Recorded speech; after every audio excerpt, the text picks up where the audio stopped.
Bermodalkan senjata api rakitan sama ado KTA Polisi, FR yang merupakan kepecatan dari anggota Polda Sumsel sudah melakukan pemerasan terhadap sejumlah warga di Jalan Akses Terminal Kilometer 12. Aksi tersangka yang sudah cukup meresahkan warga tersebut akhirnya diketahui anggota Polsek Sukarami.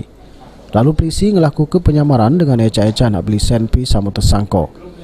Pas lagi tegak di pinggir jalan para SPBU Jalan Akses Terminal Kilometer 12, tersangka berhasil diamankan dengan barang bukti sikok senjata api rakitan berikut amunisinya sama sikok KTA Polisi punya FR. Informasi dari masyarakat, kita mendapat ada seorang anggota polisi yang akan melakukan transaksi jual beli senjata api. Nah, setelah kita ikutin, setelah kita pantau benar terjadinya akan ada informasi tersebut, kita lakukan upaya paksa dan dia menunjukkan kartu anggota. Nah, pada saat kita cek ke yang mengeluarkan ini Ditres Narkoba Polda Sumsel bahwa yang bersangkutan sudah di PTDH dari tahun 2016. Dijelaskan oleh tersangka FR kalau dia dipecat sebagai anggota Polri karena disersi. Terakhir, FR bertugas di Direktorat Narkoba Polda Sumsel pada tahun 2019.